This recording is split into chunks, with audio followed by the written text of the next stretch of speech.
Hi, everyone, and welcome to Keynotes of Change. My name is Amherst Williams, and I'm the Executive Director of the Connecticut League of History Organizations. And on behalf of everyone at CLHO, I want to thank you for being a part of this series. So as many of you know, June is the time of year when we here at CLHO would be just coming off our big annual conference, which probably would have happened at the beginning of this week or last week. And we'd be sort of getting into summer mode. And I know that all of you at your own sites are gearing up for what will hopefully be a busy and exciting summer season. But as you all know, planning for large events in the past year or so has been a bit dicey. And in 2020, we went virtual with our annual conference, transforming our dozen or so conference panels into an all summer long webinar series that we called Summer School. This year, rather than take our chances with the pandemic, we decided to plan on a virtual event from the start. And in line with our priorities for 2021, we wanted what we did to support our aims around diversity, equity, access, and inclusion, both for the League as an organization and for Connecticut's broader history community. And this was really the seed of thinking for Keynotes of Change. So I'm really pleased to have you here with us today and with what we've been able to pull together. I hope some of you were with us last week for Chris Newell's presentation. And as you know, we have for basically the rest of June, we'll be continuing to explore these different strands of underrepresented history: Indigenous, Latino, African American, and LGBTQ. And I just want to mention as well that this is not intended by any means to be a comprehensive list of sort of underexplored histories. I expect, as I said last week, that we could do Keynotes of Change every month right through the rest of the year and still only touch the surface. But we see this as an important starting point, both for ourselves and for the wider community, to begin a number of conversations that I think, given the enthusiastic response, people are really excited to have. And we look forward to more programs in this vein as well. Of course, programs like this don't happen out of thin air, and I want to recognize the important work of the CLHO board, and especially board member David Rao of the Florence Griswold Museum, who not only came up with the title, the wonderful title for this series, Keynotes of Change, and also the idea for the logo, which I think is pretty fabulous, but an enormous amount of legwork to bring in our speakers and sponsors. CLHO also recognizes the support of our key partners, Connecticut Humanities and the Public History program at Central Connecticut State University, where our main office is housed. Today, I want to extend a special thanks to our sponsors.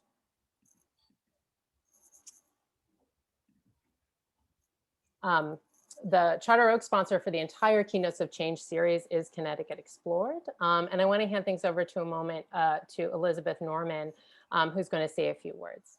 Elizabeth? Hi, everybody. Welcome. I'm Elizabeth Norman. I'm publisher of Connecticut Explored, magazine of Connecticut history. I hope you all know it. This is our summer issue that's out right now. And I'm going to give you a couple of little more information about that in a second. We're also publishing some children's resources, which a lot of historical societies are using in connection with their school programs. So this is Where I Live for grades 3 and 4. We are featuring, I'll just note because of our topic today, we feature Maria Sanchez as one of our notable Connecticutans in this issue that's all about the social studies resource for Connecticut. And then for grades 5 through 8, we've introduced Venture Smith's Colonial Connecticut, which uses the first person narrative of Venture Smith, published in 1798, for children, students to explore the founding of Connecticut in a really important way that has not been available before. So those are resources also available for you. For Connecticut Explored, we're offering, if you're not familiar with it or haven't subscribed, you can always get the print subscription through our ctexplored.org, our website, ctexplored.org/shop. And then we've also introduced a new e-newsletter on the Substack platform. And so that comes out every 2 weeks, and there's a free version, and you can get that at ctexplored.substack.com. Take a look at that, and really that's a fresh and more frequent way to get a little bit of history and content from the magazine. So the summer issue is full of stories about places that we live and love. We have stories from Norwalk to Norwich, from Chester to the lost village of Chalabes. So I invite you to join us if you haven't already. Thank you. And I'm looking forward to today's talk. Thank you. Thanks, Elizabeth. I also would like to thank our friend of CLHO sponsors for this session, which are the Northeast Document Conservation Center and Capture Visual Marketing. I hope you will check out their websites to explore the services that they provide. Without further ado, I want to introduce the reason that you are all here today, which is our speaker and his presentation. Juan David Coronado is Assistant Professor of Latino and Public History at Central Connecticut State University, and I'm pleased to have an office during normal times just down the hall from him. He earned a Ph.D. in 20th century US history at Texas Tech University in 2013, and he's a social historian. His research interests include the Latino military experience, Chicano history, oral history, public history, sports history. I think you will see evidence of that in his background, and Latino history with an emphasis on class and gender. And his book, I'm Not Gonna Die in This Damn Place, Manliness, Identity, and Survival of the Mexican-American Vietnam Prisoner of War, published in 2018, won awards and lies at the intersection of Mexican-American military, oral, and US history, while also engaging with questions around gender.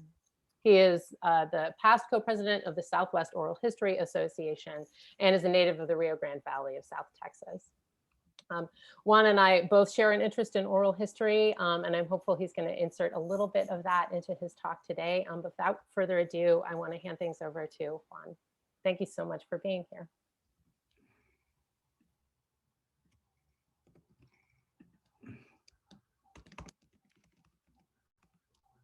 Hi, thank you for joining us today. I believe I'm sharing my screen now. Good, good. Thanks for having me. Thanks for the invite. Right. Today's talk is going to be on Latinos, the not so new kids on the block. When we often talk about Latinos in the US, folks tend to believe that that all Latinos are new immigrants, that they're the new kids on the block. And today's talk, I want to amplify a little bit about how Latinos are not so new to the US and to the area.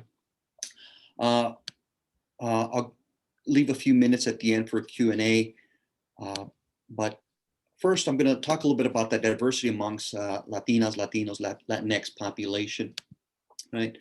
Latinos, Latinas come in all shades and colors, right?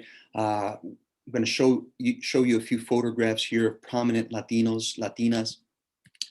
First photograph is, of course, the Honorable Supreme Court Justice Sonia Sotomayor. This photograph here is of our Secretary of Education, Dr. Miguel Cardona. Here we have Soledad O'Brien of Afro-Cuban descent, right? And our fourth photograph, I don't know if anyone recognizes this picture, but most folks from New England probably will. This is, of course, Ted Williams. For those of you who are not aware of Ted Williams' background, his mother was actually Mexican-American from El Paso, Texas, right? And when looking at Latinos, we must look at the various influences that come together and form Latino identity. We'll talk a little bit about the indigenous roots, the Spanish heritage, the African ancestry, the influence of language, not only Spanish language, but indigenous language, bilingual and multiculturalism, right? And these are just a few things that go into the formation of Latino identity, right? And again, lastly, we'll talk a little bit about immigrant influence as well, right? Who are Latinos? What makes a Latino? Well, I will go through a few of these on this list to address who Latinos are, right? Sometimes we have a preconceived idea of who Latinos are and what they look like, and forget that history and people are a little bit more complex, right? History is a beautiful thing, and we tend to simplify history into oftentimes a binary mode where we see history through a white and black lens. But as we see the history of Latinos in the United States, North America, the Caribbean, we begin to understand that history is much more complex. And I think that's the beauty about history, that it is complex. It does get a little murky. It does get a little bit more complicated than we're used to observing it, right? A few things that we'll touch upon today will be the history of Latinx people. I'll talk a little bit about the legacy of conquest that has impacted Latinos on the US mainland and surrounding areas. We'll talk a little bit about territorial expansion, internal colonization. Then I'll get into a little bit on contributions, labor, and immigration. We'll touch upon present-day demographics and the Latinx population in Connecticut. And then hopefully where we want to take our conversation is into recovering the past, right?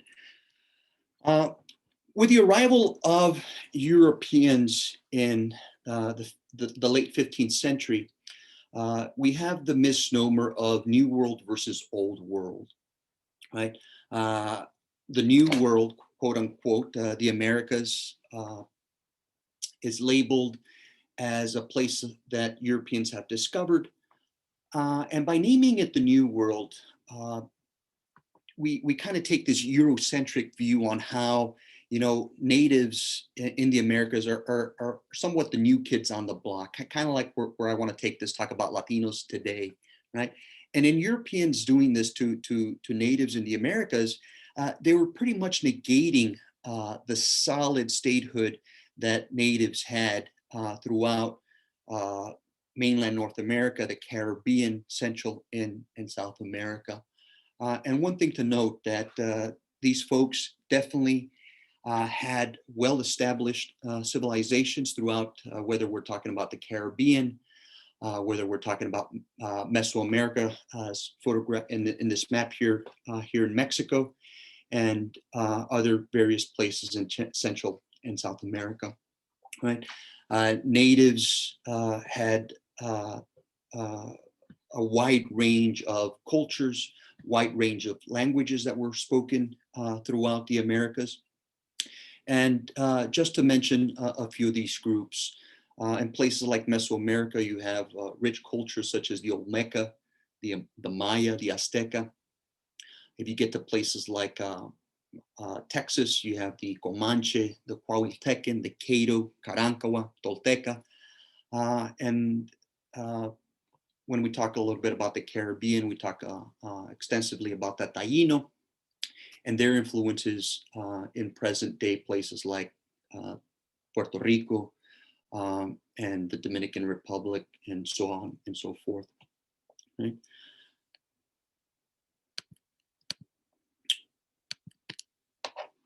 Living in the Northeast, we don't often think of the Spanish influence in the Americas. But growing up in the Southwest, it's impossible to talk about colonization without talking about the spread of the Spanish Empire, right? We see the early arrival of folks like Columbus as early as 1492 in the Caribbean. But if you note from the maps here, you quickly see the spread of the Spanish Empire to places like present-day Santo Domingo, places like present-day San Agustin in present-day Florida, places like Mexico City, Panama. But if you can observe North America, we see the Spanish arrival to places like present-day California, present-day Santa Fe, New Mexico, right? And from a Northeastern perspective, the little time that I've been up here in the Northeast, Northeasterners are, of course, very familiar with the settlement of the 13 colonies, folks like Hooker coming to Connecticut, right? But from a Southwestern perspective, you definitely see the immense influence of the Spanish Empire, right? From the perspective from here that I want to take this conversation, and we also see the immense influence of Africa and Africans coming or being brought over to places like the Caribbean, places like Mexico, Central and South America.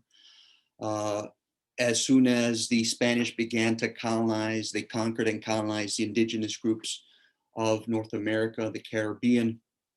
Those groups began to die off, and the Spanish began to import African slaves to do some of the heavy lifting, some of the brutal work, whether it was in agriculture, whether it was in mining. And we see a great amount of African slaves being imported into New Spain here. We see great numbers in the Caribbean. We see decent numbers in Mexico, Central and South America, right? And of course, the identity of Latinos will rest in the intermixing of not only Spanish and indigenous populations, but also the intermixing of African and African slaves, right? Which further complicates the identity of Latinos, right? We often leave Afro-Latinos from these conversations, and it is important to note the richness of these heritages, right? Northeasterners are also very interested in colonial history that takes us through the American Revolution. And as someone from the Southwest, I grew up learning about the influence that some of these early, may I say, Latinos, of course, the term did not exist at the time, but early Spanish descendants who played a role in America's victory in the Revolution. We're talking about people like the governor of Louisiana, Bernardo de Galvez, that the city of Galveston, Texas is named after. Folks like Jorge Farragut, Francisco de Miranda, Juan Manuel Montserrat, and of course, the various natives from Mexico and the Caribbean that were brought over to fight for American independence. And this is one thing that since my arrival, I haven't really seen where the Latino role in the American Revolution has been often omitted from the Northeastern perspective. But when we look at the country as a whole, there needs to be appreciation of the multicultural effort for American independence, right? And I'm moving along here fairly quickly, just so we could have an understanding of how diverse the history is from one particular part of the country to other parts of the country. The history of the 13 colonies, the original 13 states, is definitely appreciated up here in the Northeast. Yet when we look at other areas of the country, we also need to understand the context under which events such as the War for Independence is being taken, is occurring, right? So I think 1776 is an interesting time in American history, or the history of North America. 1776, Americans are fighting for their independence. Yet in 1776, if you look at the other coast of the United States, Alta California, California is being colonized and settled by the Spanish, right? 1776, you see the establishment of places like San Francisco. 1781, you see the establishment of places like LA, right? So I think that's one thing that brings tremendous diversity and richness to the country, the different histories that are ongoing at similar times. Right. The map that you see here is Mexico in 1824. where places like California, New Mexico, Texas are still part of the Mexican Republic. And you also see, you could appreciate on this map the expansion of the United States, right? From this southwestern perspective, you see the expansion of the US, and you start to see the shrinking of Mexico, right?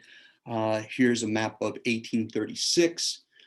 In 1836, Texans will claim their independence, and you start to see the further shrinking of Mexico, right? And I'll conclude with this map here so you could understand the expanding borders. This is a map of 1853, after the US-Mexican War, the Mexican secession, that will give a large part of the present-day southwestern part of the US to the United States, and Mexico essentially loses about half of its territory here in a matter of years, along with losing these areas of what today are Texas and New Mexico and California and so on. The United States will also gain not only the lands, but they gain the people living on those lands, right? So what we need to understand, for some folks who lived in Texas, for some folks who lived in New Mexico, they never crossed the border, right? The border crossed them, right? These folks are not immigrants. Many of these folks, you know, who could trace their families back 8, 10 generations, will never see themselves as Mexican, right? For some folks in New Mexico, their heritage is New Mexican. Their heritage is Spanish, right? So this also further complicates the identity of Latinos in the US, right? Very different from those folks here in Connecticut, right? When we look at Latinos in the Northeast and Connecticut per se, we often look at the history of Puerto Rico, right? And it's interesting to note the history of Puerto Rico. Puerto Ricans began to come into what today is the US prior to the Spanish-American War that takes place in 1898. Many of these folks ended up working in agriculture, right? After the Spanish-American War, Puerto Rico becomes an unincorporated US territory, right? A few years later, the Jones Act of 1917 will extend citizenship rights to Puerto Ricans, right? And gradually, you start to see an increase of Puerto Rican migration into the US, right? And I'll provide a little further history on Puerto Ricans in Connecticut here shortly. Sticking on to this military background, which is my area of expertise, when we look at one of the major events of the 20th century, we lend World War II a tremendous amount of attention, right? When we look at it from an American perspective, we go back to the words of Franklin Delano Roosevelt, who called December 7th, 1941, a day that will live in infamy, as it forever changed the history of the United States. From a Latino perspective, this day also transformed the lives of many Latinos, right? World War II, because of the situation at home and abroad, gave many Latinos the opportunities that they had seen in very limited opportunities prior to this, right? We see an estimated about 400,000 Latinos who will answer the country's call, and they will promptly serve, right, and serve valiantly, right? Not enough attention is ever given to how the war impacts Latinas, women. As you note here in the photographs, you see the number of Latinas who will also contribute to the war effort. Many of them will go to work on various defense plants throughout the country. You see a good number go into the nursing corps and do their best to contribute to what was needed at the time. Right. When we look at this World War II era today, many of us, the imagery that comes to mind is the Rosie the Riveter image. I always like to share with students the real life Rosie the Riveters. And I like to share this image of Rosita las Remachadoras. This is the Latino version of Rosie the Riveter, a picture of the numerous women who answered the country's call and worked in the various defense plants that gave rise during this era. Right? World War II for Latinos was a time in history that was transformational. Right? From the Puerto Rican perspective, this is a project that I began to work on. Las WACs, women in the Army Air Corps, over 200 Puerto Rican women served in the 2nd Battalion, 6th Company, 21st Regiment. Right? They contributed to the rich military legacy of Puerto Rico. Right? And we see similar contributions after World War II. Of course, the famous Ricans of the 65th Infantry Regiment of the US who served during the Korean War, and of course, who continue to the many Puerto Ricans that continue to serve in the armed forces today. The Ricans in the Korean War, highly decorated, over 100 decorations, right? And for those of you in the New Britain area, you've seen some of the accolades that have been built in their honor, right? The aftermath of World War II is just as important, right? And in many ways, it parallels American society and the upward mobility that you began to see at the end of World War II, right?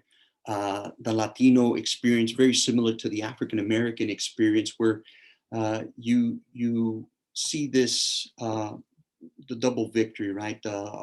Victory abroad and victory at home. World War II brought an awareness amongst Latinos, as it did with African Americans, who really sought an improvement in society, who knew now that they deserved a more important role in society. They felt that they had contributed to something bigger, and came back home and began to make these social and political demands, right? You see two prominent groups in the Latino community go to work. Groups such as LULAC, the League of United Latin American Citizens, and another prominent group, the American GI Forum, that began to organize and who began to demand more from the country, right? These folks wanted what all Americans wanted: first-class citizenship, better political representation. They wanted to live in better neighborhoods. They wanted to be able to send their kids to better schools. They wanted equality, right? For those returning vets, they wanted what the GI Bill had promised them, right? Educational benefits, loans to purchase a home, to start a business, right? And you see the political mobilization of Latinos in this era from the 50s and onward, right? And Latinos will reach some of the most prominent, they will tap into some of the most prominent offices around the country. We're talking about eventually having relationships with people like Vice President Lyndon Johnson, then becoming President Johnson, and of course, wanting to bring improvements to their communities. When we look at the Latino population today, it's important to note just the size of the population.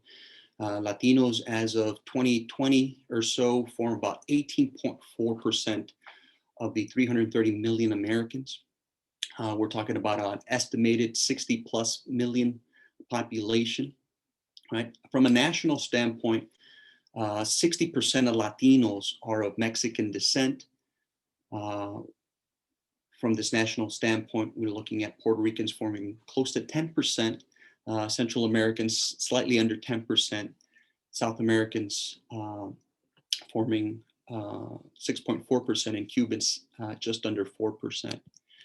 When we look at the figures in the state, right, of the 3.5 million people or so in Connecticut, Latinos form about 16.9% of that population, an estimated about a little over 500,000. In Connecticut, about half of the Latino population will be of Puerto Rican descent. You see slightly higher number of South Americans in Connecticut. Those of Mexican descent only form about 11%. And we see similar numbers for Central Americans. You see a higher number of Dominicans in Connecticut, and Cubans a little lower than the national rate, right? Important thing to note, two things here. Hartford is 45% Latino.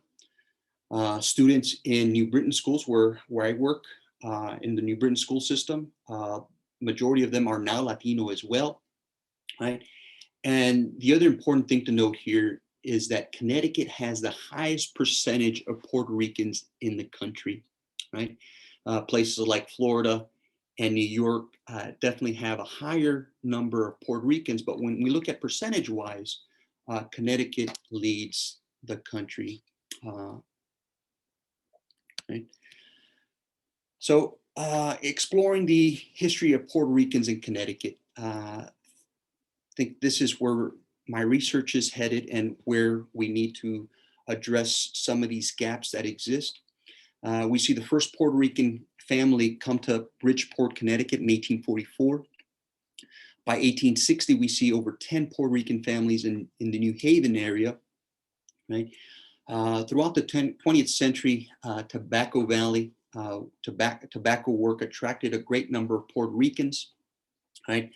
Most of them traveled to Connecticut seasonally to work tobacco. At the end of the season, many of these folks returned to Puerto Rico. Many of them spent the winters down there and then came back the next year if they needed. Eventually, many of these folks transitioned to permanent residency, and many of them transitioned into the numerous factories that existed during the time. We also began to see a shift between those folks who lived in rural areas to those folks who lived, who began to live in urban areas. We also, just a few years ago after Hurricane Maria, we saw over 13,000 Puerto Ricans who came from the island over to Connecticut.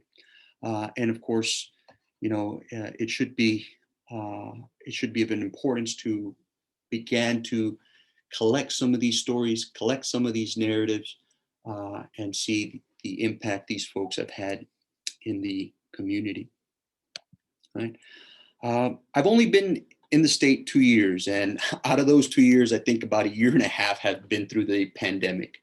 But one, as soon as I got here, one of the major, I don't know if you want to call it event or social gathering I went to, was a film debut out at the Hartford Public Library.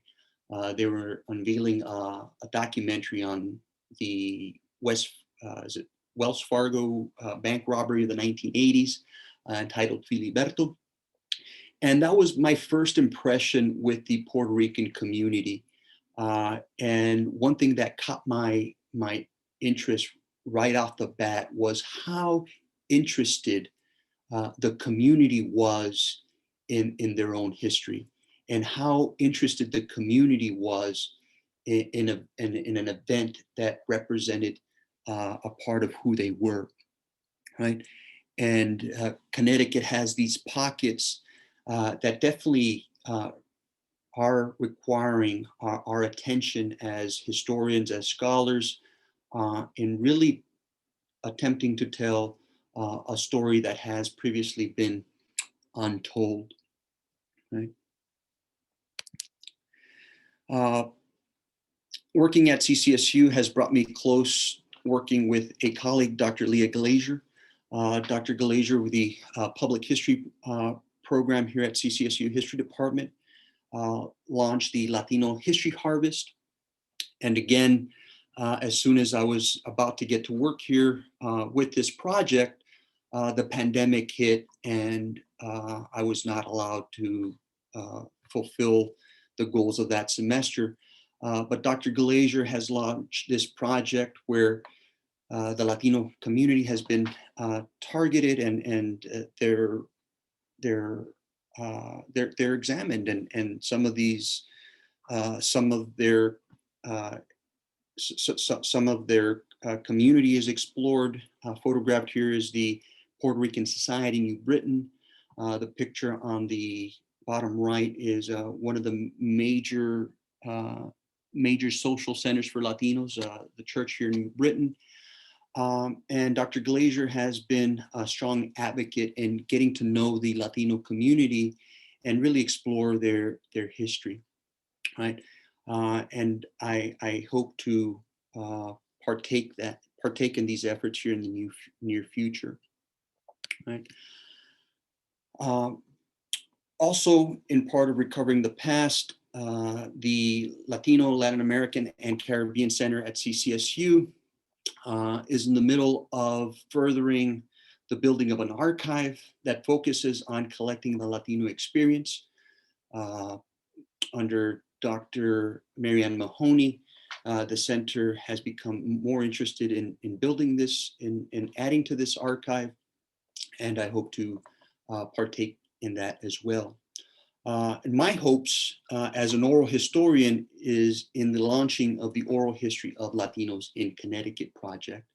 That was one of my goals as soon as I got to CCSU, was really getting to know the community, build community trust, and slowly begin to collect the rich oral histories that exist in our community. Unfortunately, Latinos in many places in this country are somewhat of, whether we want to call it an invisible population, or they just don't necessarily get the attention that they deserve. And oral history becomes extremely important in collecting these narratives of these folks who have partaken in significant events, significant histories in various areas, right? And in the next few months, I will definitely be working on the launching of this oral history project in attempting to recover some of the past. All right, I will stop there, and I'll leave some time for Q&A, but thank you for your time. Wonderful. Thank you so much, Juan.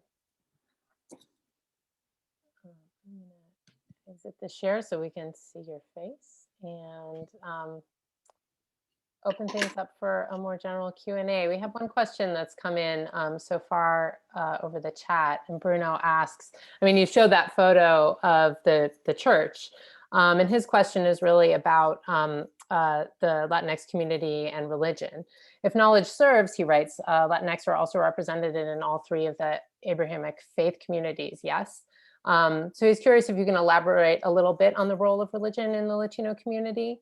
How are Jewish and Muslim Latinx accepted by Catholic and other branches of Christendom and or indigenous religious communities? I think we often associate Latinos with Catholicism in the United States, but it sounds like Bruno's asking you to talk a little bit more about what he sees to be kind of a more diverse faith tradition in the Latinx community. Well, like I started mentioning earlier, Latinos are very diverse, right? And when some of the early Spanish explorers ended up in places like Mexico, you really need to understand this in the context of what's happening in Spain, right? Spain was coming out of this, the Reconquista, the reconquest of the Iberian Peninsula, right? Which culminated not only with the with Spanish folks expelling the Moors, but also with expelling Jewish population, right? And many of these folks ended up in Mexico. In northern Mexico, specifically, you see a great number of Sephardic Jews that fled the Spanish Inquisition, right? So where my family is from in northern Mexico, you see a great number of Spanish Jews settled, like the Carvajals, right? And we see it. It's interesting. I talk about this in my courses on Latino and Puerto Rican studies. You see it in the influences on the food, right? The flour tortilla, goat, cabrito in Mexico. It's straight out of this influence coming out of Spain, right? And of course, these folks that settled in northern Mexico could not practice their religion freely, right? They could not just worship freely. So they blended in the population, and they stayed out in the fringes of New Spain, and so they would not be targeted, right? So when you look at the history of religion, of course, we look at these religious groups today, and of course, there's tension, all right? You're going to see that in New Spain, you're going to see that in Mexico, you're going to see that everywhere, but you also see these groups surviving, all right? In New Mexico, for instance, you have a good number of Los Árabes, they're called Arabs of New Mexico, where you see, and there's been a few books written on this, on the Arabs of New Mexico, where a lot of them became Chicanos. They adopted a Chicano culture, a Mexican-American culture, and survived. So, we could talk a little bit about the tension that existed, but you could also talk about the blend of cultures, right? You could also see the impact that Arab culture has had on the Spanish language, right? We see it. Just about every word that begins in AL in Spanish is of Arabic descent, right? So yeah, we could talk about both the good and the bad, right? But I talk a little bit about this in my courses on the influences that groups have had on each other, right? That helpful a little bit? Sounds good to me. Bruno, you can pipe up if you have more of a follow-up on that.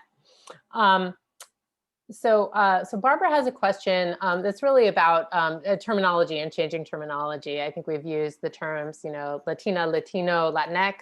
Latinx is a term that has, I think, come into more common usage. When I was in graduate school, it was the @ sign to be Latina, Latino, sort of in one special character. Her specific question is, do people of Spanish or African heritage prefer the term Latinx? She's read an article that strongly questions that. And I'm wondering if, this to me suggests kind of, a more general question about terminology and proper usage. The terminology is always changing. Seriously, like when I started doing my research in grad school on, World War II era, the term Latin American was extremely popular in the 30s, right?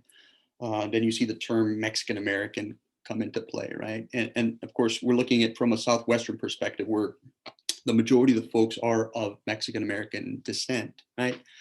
And of course, moving forward, you have the Chicano movement of the 1960s take place, and folks were really impacted by the Chicano movement of this political awareness where they began to take pride in who they were.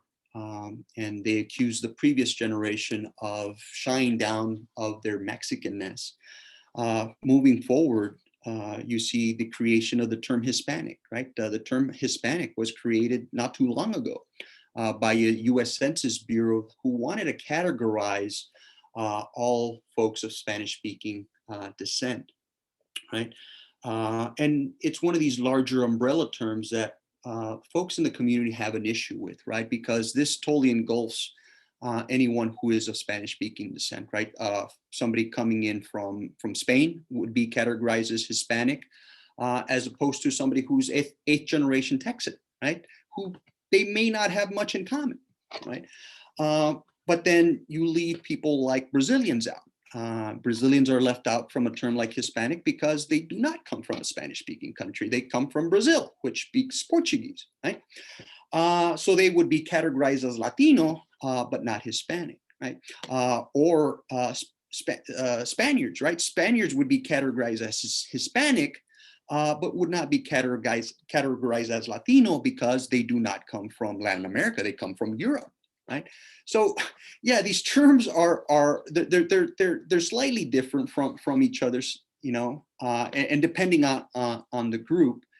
And of course, today, the term Latinx has become extremely popular, especially for folks who are do not want to be categorized or do not fall under the binary ID there. So yeah, it is complex. And my advice is just don't be afraid of the terms. All right, they're just a term. All right. You know, have these conversations with folks in the community and see what they identify with. Unfortunately, terms such as Latinx have not they have not become very popular in the community, right? They're popular in scholarly arenas, but not necessarily they have been taken off in the community. And another thing to note that these are terms almost exclusively to the United States, right? Someone in Puerto Rico may not even identify as Latino. They might simply identify as Puerto Rican, right? Somebody in Colombia may not care for the term Latino, they're Colombian, right? And same as for many of the other countries throughout Latin America. Yeah, we have just a couple of people chiming in on this very conversation. Rebecca Tabor mentioned that they used the term Latinx for a program that they ran out of the Democracy Center Old State House History Day, and received many complaints. And perhaps that jives with what you were just saying about perhaps the scholarly origin of that term, you know, not really being kind of something in usage within the community itself. Right. And there's been several studies done on this, and when looking back at terms like Chicano, Chicana, those terms also, you know, they may have become popular amongst a small population, but you know, in the community where I grew up in Texas, you're simply Mexican, right? Regardless of your nationality. So yeah, there's a tremendous amount of complexity amongst some of these terms. And then you come to places like the Northeast, you know, people ask me, are you Spanish? No, I'm not Spanish at all. You know, I speak Spanish, but there's different terms, or Latin up here. You know, to me, Latin is a language, right? But you know, some folks say, yeah, I'm Latin, and you know, it's part of the diversity that I alluded to early on in my talk. Yeah, I mean, we had sort of a follow-up question about if you want to use a term that includes the indigenous groups as well, as you were outlining at the beginning, what's the term that you would kind of, is Latino sort of the most capacious term in that respect, or? Well, there's been criticism of terms such as Latino and Latinx for not really embracing the indigenous identity. That's why the term Chicano in the 1960s was really revolutionary, because the term Chicano not only embraced your Spanish heritage, your Mexican heritage, but it really did embrace the indigenous heritage of Chicanos, and also the fact that these folks were American, right? These are Mexican Americans from California, from Texas, and they understood that they were different from other Latinos from other parts of North America. The term Chicano really embraced all three: the indigenous, the Spanish, and the American culture. So yeah, you know, these terms have become problematic, especially when really evaluating the indigenous identity. And we have, I think, a great comment from Isabel here. I suggest that you learn where people are from and refer to them by what they call themselves instead of by trying to worry too much about grouping them in one way or another. And some echoes of that in the chat from Barbara. There's a exciting discussion happening in the chat if you want to take a look at that. But I want to get back also to some of the questions that have been coming in. So just to go back, let me find my place here in the chat. I have Andy had a question, which I think is of a wide application, presumably to our audience here today. Do you have strategies to suggest to help or get local historical organizations to explore the histories of their Latino communities? Some are certainly doing this work, but you know, from his perspective, this is work that more people need to, more organizations need to do. So if you can offer perhaps some suggestions on where to begin. Where to begin is really getting to know the community. You know, I think we still fall victim of this colonized mentality where, you know, when the colonizers got to the Americas, you know, they began to negate the history of the indigenous population that existed, right? You know, a lot of that history went out the window, right? You know, the dehumanization process took place, and people were negated who they were, and their beliefs went out the window. And there was a certain level of respect that just was inexistent, right? So in doing this type of work, you really need to get to know the community. And I've done this move a couple of times where you really need to start, you know, looking for these centers. You know, the church is a good center to start. You look at some of these organizations like the Puerto Rican Society.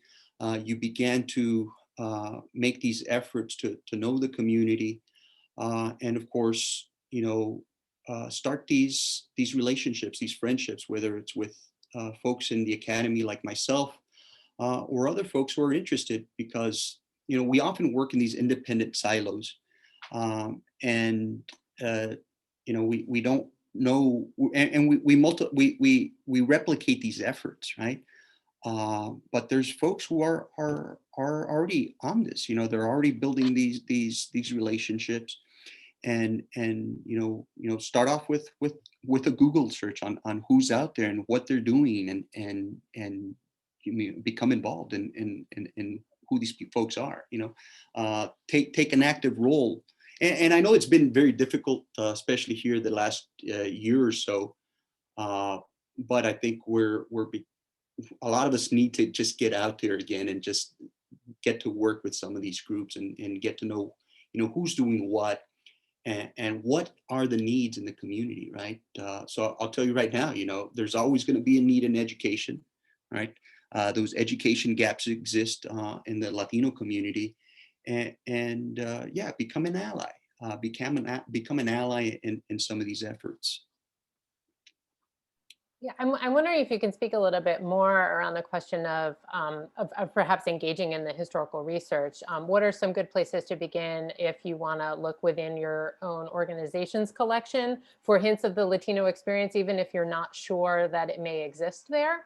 Where are some places to get started, or where are some other places that people who want to begin to explore that history, both alongside, you know, community partners potentially, but also begin to better understand that history themselves through more traditional methods of research? Do you have suggestions there?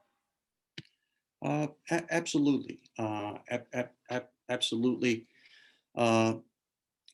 In moving into a place where, you know, I don't even know if Connecticut is considered a newer destination for Latinos, you know, like places in the South, places in the Midwest. But obviously with some of the figures that I shared, we do see an expanding number of Puerto Ricans, an expanding number of Latinos, you know, in our communities, in all the communities throughout Connecticut, right? And it's simply, it is challenging, because when you look at your traditional historical societies, we see elements that are missing from them, right? We see an absence in the African-American perspective. We see an absence of the indigenous perspective. And of course, we're going to see an absence of the Latino perspective as well, right? But I think all it takes is interest. All it takes is for somebody to say, you know what, I just went to this presentation and Latinos have been coming to Connecticut since the 1850s. All right. Who were they? Who are they? Right. We begin to ask these questions and there needs to be an interest, right? There needs to be an interest from some of these board members who say, okay, well, you know, it's nice that we've tackled upon many of these important white families that have played an important role, you know, but what about the indigenous influence? What about the African-American influence? What about the Latino influence? What about the Asian influence? So I think it takes effort from people becoming interested. And of course, you know, visiting your local libraries and I'll be honest with you, some of the writings on Latinos in Connecticut are limited, right? But you know, there are important people who have been doing some of this work, you know, folks in UConn, folks at Yale, folks here at CCSU who have contributed. Library at CCSU would be a good starting point.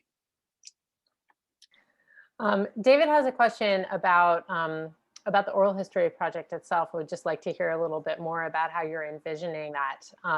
Is it going to be sort of a guided interview about the Latino experience or a more open gathering of memories and experiences? Who do you see as the likely participants? Well, I previously worked on a similar project in Michigan, and I ran the project there, you know, through the research institute that I worked at, which was launched by their director, and it was pretty simple. You know, we began to target elderly Latinos, want to make sure that those histories were not lost before they passed on, right? So definitely we're targeting folks at that time over the age of 50, right? Who had lived in Michigan for a number of years. And what I envisioned was something very similar here in Connecticut, you know, starting off with those folks 50 or older, prioritizing a group. And yeah, you know, definitely have a survey instrument that will be used for every interview, multiple recordings to make sure that your recording isn't faulty. And I was hoping to have that launched through CCSU. And many times what I find are debilitations of oral history is we don't want that oral history, we don't want that recording to die with the interviewer, all right? We want that recording to be available for the public, right? It's impossible to take on a task of that magnitude by yourself, right? So yeah, it is important to have partners. It is important to have someone knowledgeable on running a website, on making these interviews accessible, right? I say, if you have folks who are interested, why not? You know, why not have somebody with the knowledge of running a website, of uploading some of this material? All right. The point is to have an expansion of the body of knowledge, right? And it would be of help to have these different types of partners. I would be limited if I would tackle this on by myself, right? Oral histories take time. It's not only about getting that interview done, but it's also a part of transcribing that interview, right? That's a lengthy process, right? So having access to some of those resources would be beneficial, right? But it starts with one interview. At the end of the day, you got to get it started. You got to get it launched, right? And it starts with one interview, and then snowball effect. You know, you really get to know the community, and you're trusted. An important element of oral history is trust, right? And you need to become known in the community as a trustworthy individual. These folks are trusting you with their life history. So it is important to do some of that heavy lifting early on, right? But that's what I envision of the project. We just had a couple of more questions here, which I'm hopeful that we can get to before, if you have a few more minutes, Juan, to stick after. Sure. Do you? Absolutely. Okay, great. Let me find, sort of moving through the chat. Tom Thurston had a question about labor, and it was in here somewhere. I also want to make sure that folks in this session are aware of Tom's work. He's at the Gilder Lehrman Center at Yale, and they're engaged in a project around the new state curriculum. I don't know if you want to say a few words about that, Tom, because I know that you want to reach out to collecting organizations around the state, because you're going to be putting together a guide around this sort of around source materials across the state. Do you want to say a few words about that, and then maybe you can actually ask your question of Juan directly? Thanks a lot, and I Amos. don't have to find it in the Juan, chat. it's good to see you. I think I owe you. I got to get back in touch with you. Yeah, we're one of the things, and particularly one of the reasons I've been involved with the Connecticut League of History organizations is to both try and gather as many resources that are available in the museums throughout Connecticut on local Black and Latino history, but also to encourage people to kind of think about what they have in their collections and find strategies and ways that they can begin to tell those histories about their community. And sometimes, you know, I'm very interested in, say, residential segregation. So sometimes, you know, you have a history having to do with Black and Latino peoples, despite having anyone there. In some ways, the very sense that your community is kind of segregated can be something maybe to talk about as a local museum. But beyond that, I won't go into that much more. Oh, anyway, my question though, Juan, was, you know, again, I'm from California, so I grew up hearing stories about the United Farm Workers and Cesar Chavez and that. Could you say a little kind of about the history of labor and Latino groups? Absolutely. You know, when we look at farm labor, you know, for many folks, it starts and ends with Cesar Chavez, Yeah, and the United Farm Workers Union. You know, but folks in California were fighting for agricultural rights going back to the 19 teens, right? Back in the 19 teens, Mexican Americans in California were so close to achieving organizing for farm workers, yet farm owners did not want to include Japanese Americans in those labor struggles, right? And at that point, Mexican Americans said, you know what, we're not taking a deal if you don't, if our Asian brothers and sisters are not brought along with this, right? And we tend to forget some of these labor struggles are ongoing. All right, they don't end with Cesar Chavez. You know, some of these struggles continue till today. Someone on the chat mentioned Valdemar Velázquez with Flock. All right, Flock has been in the last 2-3 decades been instrumental in fighting some of these major agricultural fights in places like North Carolina against folks like the Campbell Soup folks, folks in the tobacco industry. These efforts are still continuous today. Today, it's not only US citizens who are falling victim to these labor struggles in the agricultural sector. The majority of the folks who perform this type of work today are two groups, undocumented immigrants and folks who come in on H-2A visas, right? These are foreign guest workers that are brought in primarily from Mexico, but from other parts of the world to perform some of these tasks, right? As Americans have moved away from the labor sector, the United States has had to bring in folks to do this type of work, right? So I think it's important to note, last year with the pandemic, we were so grateful at all our folks, working grocery stores, our delivery folks, our first responders, yet we never really thought about the farm workers, right? We never acknowledged the fact that, fruit, vegetables were still widely available to us. And it was because of the efforts of farm workers, right? We look at the World War II folks, World War II era folks, these were braceros coming in from Mexico to perform these tasks. So, you know, ag industry, and this is something I've been working on here in the recent past. I'm still working on H2A workers, but you know, it's still an area that needs attention from the government. We definitely need to evaluate the situation with guest workers who are performing the ag work in this country. So this is something that's still ongoing, Tom. And thanks for bringing that up, because it did not start and end with Cesar Chavez. It's still ongoing, and of course those efforts were great, but they're still important. It's still an important issue today. Thanks a lot.